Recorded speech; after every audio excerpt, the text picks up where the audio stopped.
Capítulo 39.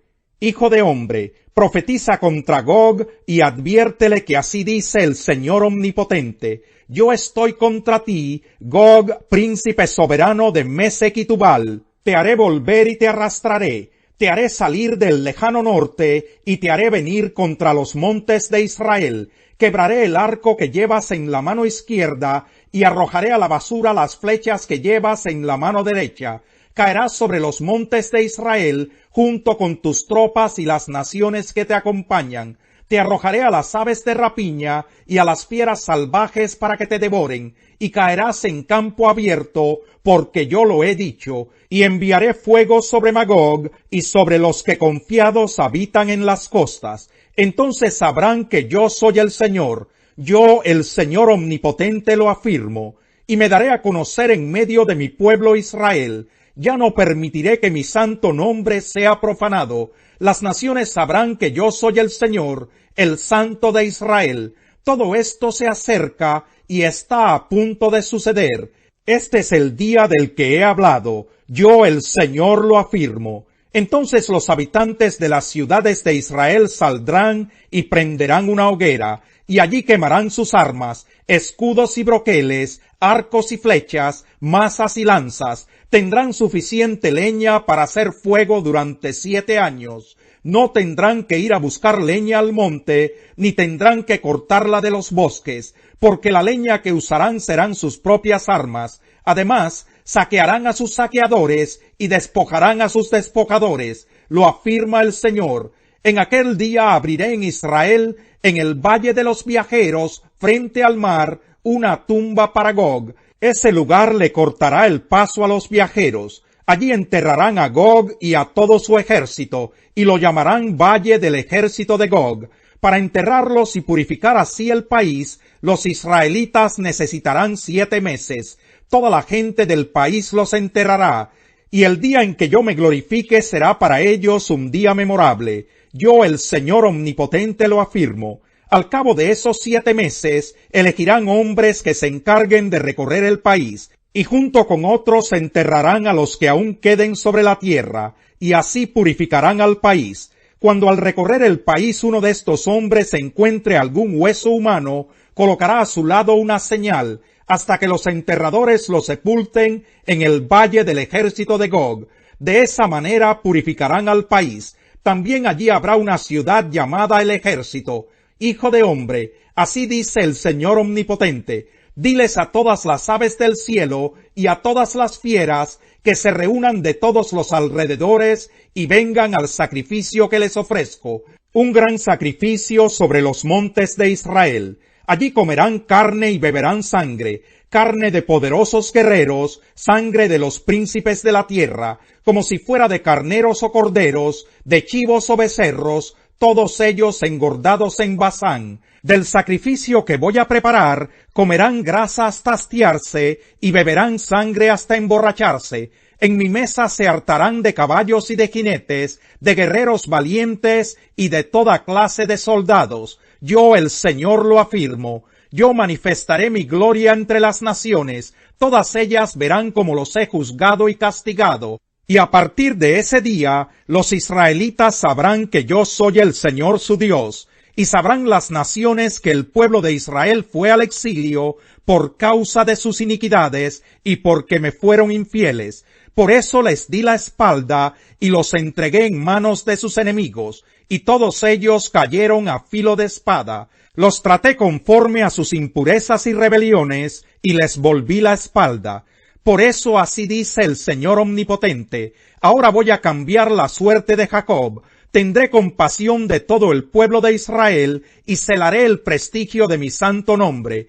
Cuando habiten tranquilos en su tierra, sin que nadie los perturbe, olvidarán su vergüenza y todas las infidelidades que cometieron contra mí. Cuando yo los haga volver de entre las naciones y los reúna de entre los pueblos enemigos, en presencia de muchas naciones y por medio de ellos, manifestaré mi santidad.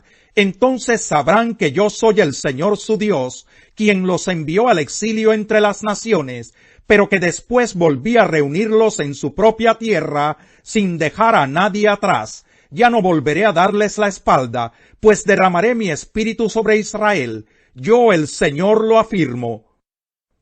Capítulo 40. Transcurría el año 25 del exilio cuando el Señor puso su mano sobre mí y me llevó a Jerusalén. Esto sucedió al comenzar el año, el día 10 del mes primero, es decir, 14 años después de la toma de Jerusalén. En una visión divina, Dios me trasladó a la tierra de Israel y me colocó sobre un monte muy alto. Desde allí, mirando al sur, había unos edificios que parecían una ciudad. Dios me llevó allí y vi un hombre que parecía hecho de bronce. Estaba de pie junto a la puerta y en su mano tenía una cuerda de lino y una vara de medir. Aquel hombre me dijo: Hijo de hombre, abre los ojos y presta atención a todo lo que estoy por mostrarte, pues para eso se te ha traído aquí. Anda luego y comunícale a Israel todo lo que veas. Entonces vi un muro que rodeaba el templo por fuera. El hombre tenía en la mano una vara de 3 metros que le servía para medir, y midió el muro, el cual tenía 3 metros de ancho por 3 metros de alto. Luego se dirigió a la puerta que mira hacia el oriente, subió sus gradas y midió el umbral de la puerta, el cual medía 3 metros de ancho. Cada celda lateral medía 3 metros de largo por 3 metros de ancho. Entre las celdas había un espacio de 2 metros y medio. El umbral junto al vestíbulo de la puerta que daba al templo medía 3 metros. Luego midió el vestíbulo de la puerta hacia el interior y medía 3 metros. Midió el vestíbulo de la puerta que daba al templo y éste medía 4 metros. Sus pilares eran de 1 metro de ancho.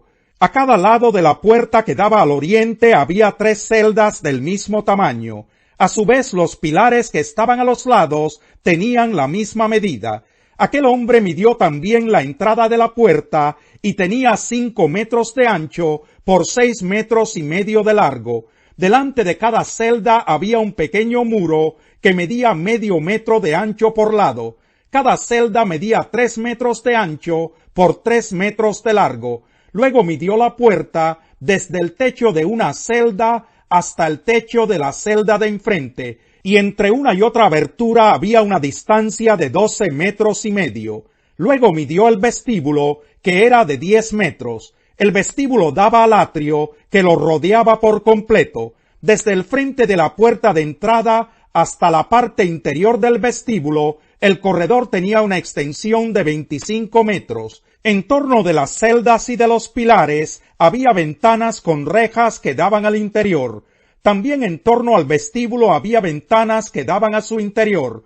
Sobre los pilares había grabados de palmeras. Luego el hombre me llevó al atrio exterior. Allí vi unas habitaciones y un enlosado construido alrededor del atrio. Las habitaciones que daban al enlosado eran 30. Este enlosado, que estaba en el piso inferior, bordeaba las puertas y correspondía a la longitud de las mismas. Luego midió la distancia desde el frente de la puerta de abajo hasta el frente del atrio interior, y al este y al norte la distancia era de 50 metros. El hombre midió el largo y el ancho de la puerta que daba hacia el norte, es decir, hacia el atrio exterior. Sus celdas, que también eran 3 de cada lado, más sus pilares y su vestíbulo, tenían las mismas medidas que la primera puerta, 25 metros de largo por 12 metros y medio de ancho. Sus ventanas, su vestíbulo y sus palmeras tenían las mismas medidas que las de la puerta oriental. A esta puerta se subía por medio de 7 gradas, y su vestíbulo estaba frente a ellas. En el atrio interior había una puerta que daba a la puerta del norte, igual que en la puerta del este. El hombre midió la distancia entre las 2 puertas, y era de 50 metros. Luego me condujo hacia el sur, y allí había una puerta que daba al sur. Midió las celdas, los pilares y el vestíbulo, y todos estos tenían las mismas medidas que los anteriores. La puerta y el vestíbulo también tenían ventanas a su alrededor, al igual que los otros, y medían 25 metros de largo por 12 metros y medio de ancho. También se subía a la puerta por medio de 7 gradas, y frente a ella estaba su vestíbulo. Los pilares a ambos lados tenían grabados de palmeras. El atrio interior tenía una puerta que daba al sur. El hombre midió la distancia entre una puerta y otra en dirección sur, y era de 50 metros. Sin embargo, alguien dirá, tú tienes fe y yo tengo obras. Pues bien, muéstrame tu fe sin las obras, y yo te mostraré la fe por mis obras. ¿Tú crees que hay un solo Dios? Magnífico.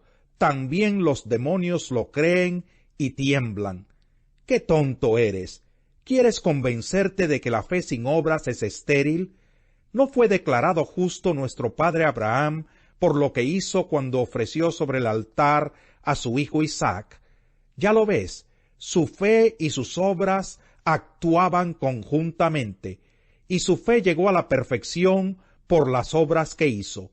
Así se cumplió la escritura que dice, le creyó Abraham a Dios, y esto se le tomó en cuenta como justicia, y fue llamado amigo de Dios. Como pueden ver, a una persona se le declara justa por las obras y no sólo por la fe. De igual manera, no fue declarada justa por las obras aún la prostituta Rahab cuando hospedó a los espías y les ayudó a huir por otro camino, pues como el cuerpo sin el espíritu está muerto, así también la fe sin obras está muerta.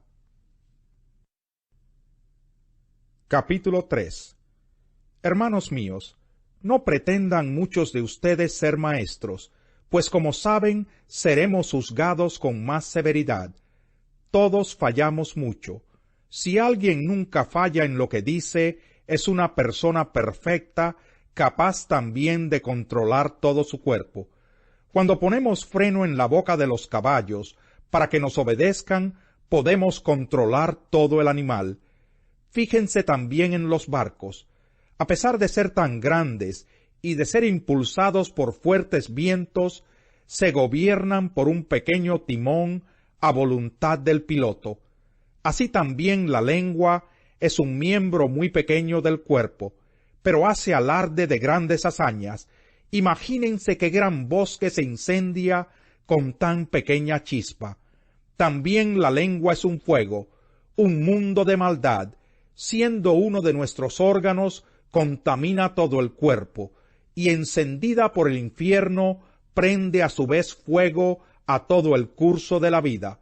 El ser humano sabe domar, y en efecto ha domado toda clase de fieras, de aves, de reptiles y de bestias marinas, pero nadie puede domar la lengua. Es un mal irrefrenable, lleno de veneno mortal.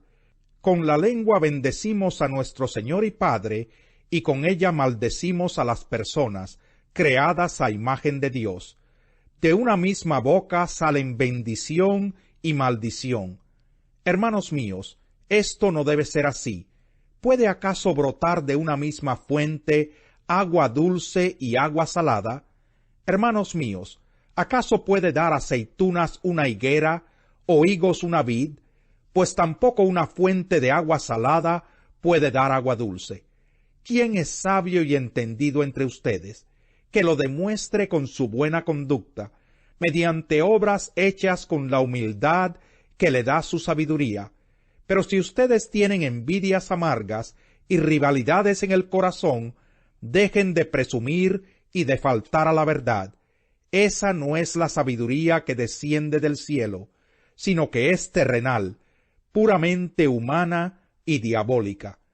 Porque donde hay envidias y rivalidades, también hay confusión y toda clase de acciones malvadas. En cambio, la sabiduría que desciende del cielo es ante todo pura, y además pacífica, bondadosa, dócil, llena de compasión y de buenos frutos, imparcial y sincera. En fin, el fruto de la justicia se siembra en paz para los que hacen la paz. Salmo 118. Den gracias al Señor, porque Él es bueno, su gran amor perdura para siempre. Que proclame el pueblo de Israel, su gran amor perdura para siempre. Que proclamen los descendientes de Aarón, su gran amor perdura para siempre. Que proclamen los que temen al Señor, su gran amor perdura para siempre. Desde mi angustia clamé al Señor, y Él respondió dándome libertad. El Señor está conmigo, y no tengo miedo. ¿Qué me puede hacer un simple mortal? El Señor está conmigo, Él es mi ayuda. Ya veré por los suelos a los que me odian. Es mejor refugiarse en el Señor que confiar en el hombre. Es mejor refugiarse en el Señor que fiarse de los poderosos. Todas las naciones me rodearon, pero en el nombre del Señor las aniquilé.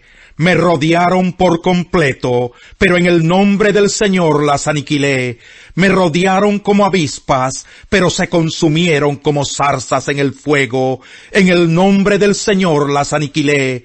Me empujaron con violencia para que cayera, pero el Señor me ayudó. El Señor es mi fuerza y mi canto, Él es mi salvación. Gritos de júbilo y victoria resuenan en las casas de los justos. La diestra del Señor realiza proezas. La diestra del Señor es exaltada. La diestra del Señor realiza proezas. No he de morir, he de vivir para proclamar las maravillas del Señor. El Señor me ha castigado con dureza, pero no me ha entregado a la muerte. Cuando hay rebelión en el país, los caudillos se multiplican. Cuando el gobernante es entendido, se mantiene el orden.